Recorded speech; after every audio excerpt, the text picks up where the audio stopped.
Well, good morning, and I hope you're well, and thanks for joining. Again, another talk on peace and music. In music, we measure everything, and everything you can see on a piano is measured in what we call half steps. One note, always the exact same distance, it's a half step. And from those half steps, we measure things like chords. You know, there's a certain distance, and then they can be manipulated, or everything is measured in steps. And it was Bach who actually, this is called even-tempered or well-tempered keyboard. And at first, nobody liked it because they used to have certain tunings that they would use for every particular song. So an instrument could play one or maybe two songs. A different song needed a different instrument.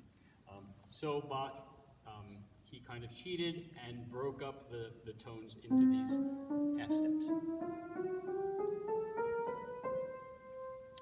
So I'm thinking about steps because I also like to hike. And I think about, man, I've taken a lot of steps in my life. Even as a kid, I used to walk everywhere. I used to walk to work, walk home from school, whatever. And so that's, I guess that's what I want to talk about. I've come to think, okay, this is just for myself, that faith requires two steps. So to me, it's like a half step, and then another half step. And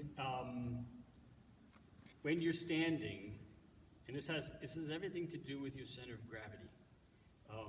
When you're playing or whatever you're doing, your body is constantly balancing its center of gravity. If I reach, my body compensates. I can't put all my weight here. And it's always working to center itself. And when you play piano or do anything, you have to be centered. You have to be just in the right position to be able to respond to your activity.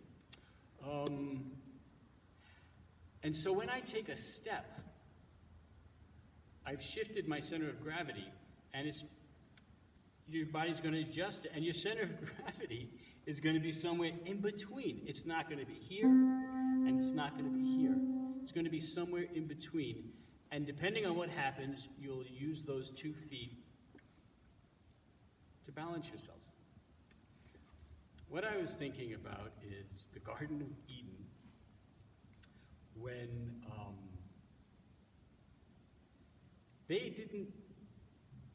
Adam and Eve, before they ate, right, before they took the fruit from Satan, they were aware of God. They weren't aware of themselves.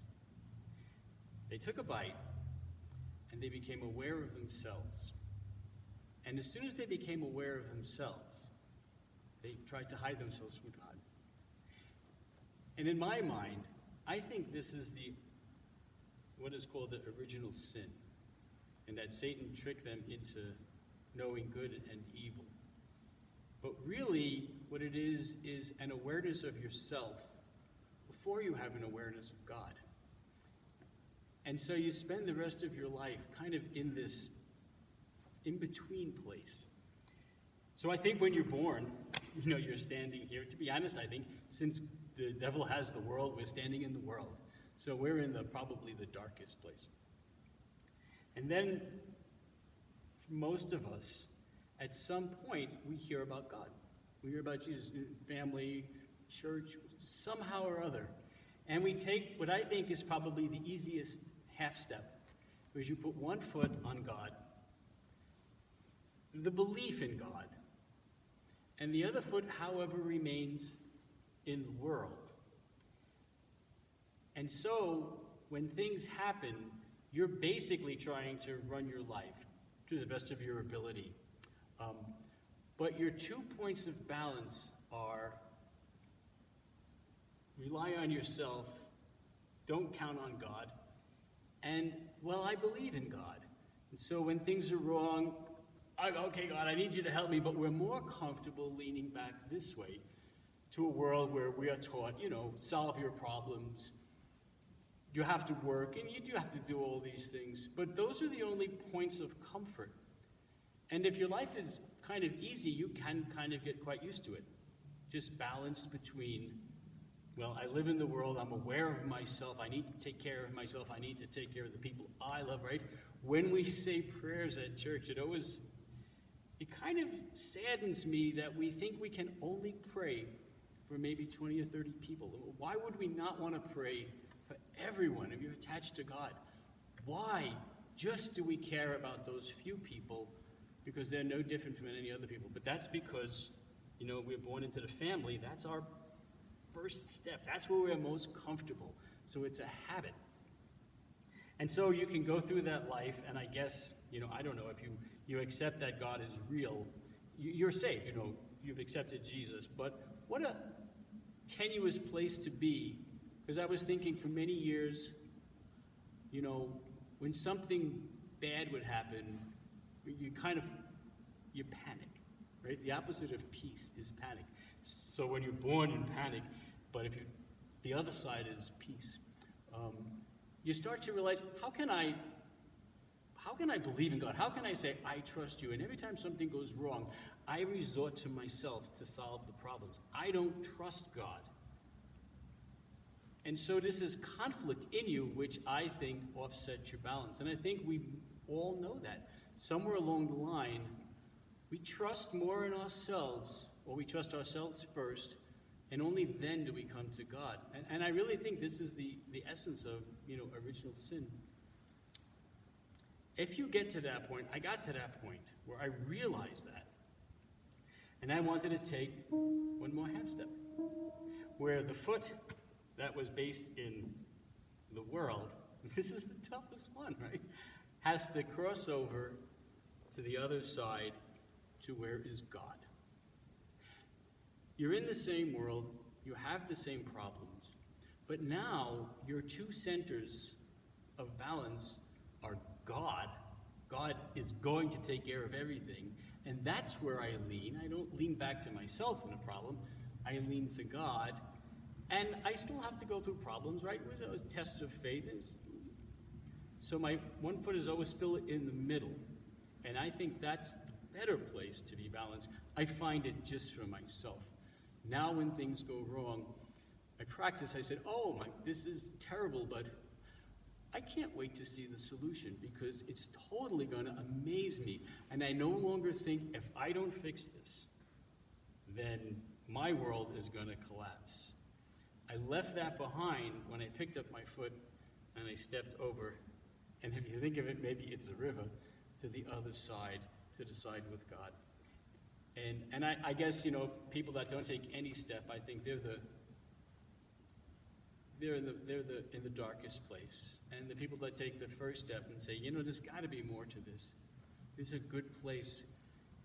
But to really grow in faith, you have to then, when you're ready and God is ready for you to take the step, then he brings you over so that your balance is between the realities of this world that God put you in and God, who says everything is going to be okay. I mean, no matter what happened, he says, in the end, we won't even remember any of the heartbreaks because it's pure love.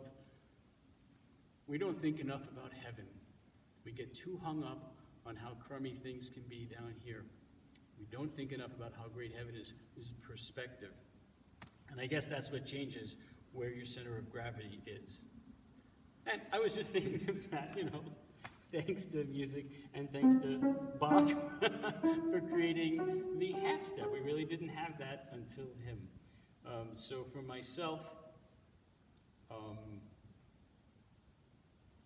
God gave me his music, I'm going to use you for music. I said, okay.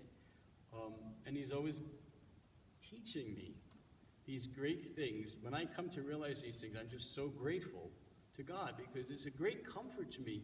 It's a great comfort to know that whatever comes, you're going to be okay. And it's not because I've taken care of everything. It's because I just trust God. And I don't know what the answer is going to be. I don't know what it's going to look like. And it's a great sense of peace. And of course, the whole point of Jesus dying was to bring us peace with God. This is Emmanuel, peace with us. Not peace, us in the world, peace with God. There are so many places. One of my favorite, it's a psalm, right? And it says, my soul is quieted within me like a weaned child. It's like, we know we're in this world and it's all, but my soul, my God, is quieted me. I'm calm. Peace and calm. And the opposite, I believe, is panic. One of the first things we learned in the Air Force is that panic is a killer. And so as soon as you can get out of that state, and it's just a matter of accepting. But God makes it real for you. You can't just say, okay, today I'm going to. What I think is the people who know this stuff are our senior citizens.